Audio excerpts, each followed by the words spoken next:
네, 안녕하세요. 평안히 쉬셨습니까? 하나님 오늘도 우리에게 좋은 날을 허락해 주셨습니다. 오늘도 주님의 은혜가 가득한 복된 하루 되시기를 축복합니다. 오늘은 스가랴 1장 6절 말씀입니다. 내가 나의 종 선지자들에게 명령한 내 말과 내 법도들이 어찌 너희 조상들에게 임하지 아니하였느냐? 그러므로 그들이 돌이켜 이르기를 만군의 여호와께서 우리 길대로 우리 행위대로 우리에게 행하시려고 뜻하신 것을 우리에게 행하셨도다 하였느니라. 아멘. 남유다는 바벨론에 의해서 멸망을 당합니다. 그러나 그냥 바벨론이 무조건 공격을 해와서 어쩔 수 없는 상황에서 약소국이기 때문에 멸망한 것이 아니라고 성경은 말씀합니다. 남유다가 바벨론에 의해서 멸망을 당한 것은 그들의 죄 때문이다. 성경은 그렇게 이야기를 하죠. 나중에 바벨론의 포로로 끌려갔던 사람들의 후손들이 다시 이제 예루살렘으로 귀환하게 되는데, 예루살렘에 와서 보니까 예루살렘 성은 완전히 황폐했고 성전은 완전히 파괴되어져서 너무나도 안타까운 그 모습을 보게 됩니다. 그런데 오늘 이 말씀은 그 남유다의 후손들이죠. 바벨론 포로로 끌려갔던 사람들의 자손들, 그래서 다시 예루살렘으로 돌아온 그 후손들이 그 모습을 보고 이렇게 될 수밖에 없었다라고 인정을 하는 겁니다.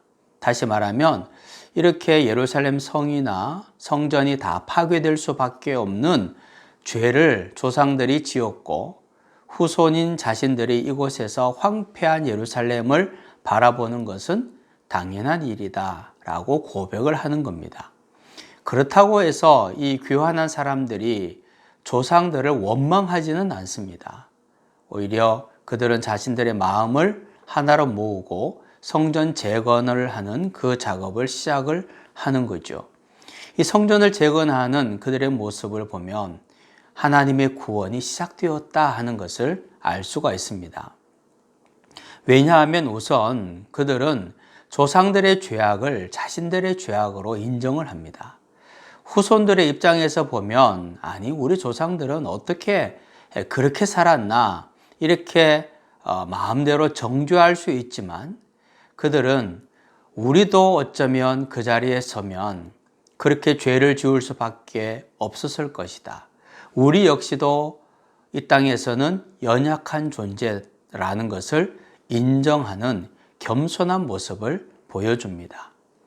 우리는 쉽게 다른 사람들을 비판하기도 하고 나라면 결코 그러지 않았을 거야 이렇게 장담하면서 말을 하는 경우가 많지만, 우리는 그런 장담을 해서는 안 됩니다. 왜냐하면 내가 그 상황에 들어가면 그보다 더 할 수도 있기 때문입니다. 그래서 우리에게 꼭 필요한 것은 하나님 앞에서 나 역시도 죄인임을 인정하고 겸손해야 하는 겁니다. 하나님 앞에서 겸손했던 그들은 중단되어 있던 성전 재건 공사를 다시 시작을 하게 되었고, 학개 선지자와 스가랴 선지자의 도움을 받아서 스룹바벨과 예수와 이 사람들이 앞장서서 성전 재건 작업을 다시 시작을 하게 되고, 그리고 시작한 지 4년 만인 BC 516년에 성전을 완성하게 됩니다. 이 성전을 우리는 스룹바벨 성전이라고 부르는 거죠. 성전을 세우는 기초는 뭔가? 겸손과 회개입니다. 우리도 한 사람 한 사람은 하나님의 성전이라고 이야기를 하지 않습니까? 우리가 하나님의 성전이라면 우리의 하나님의 성전을 짓는 것도 겸손과 회개가 기초가 되어야 한다는 사실을 우리가 잊으면 안 됩니다.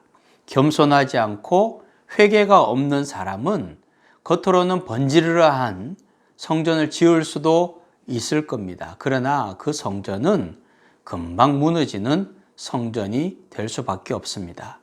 겸손과 회개로 하나님이 임하시는, 하나님께서 기뻐하시고 인정하시는 아름다운 성전을 짓는 사람이 다 될 수 있기를 축복합니다.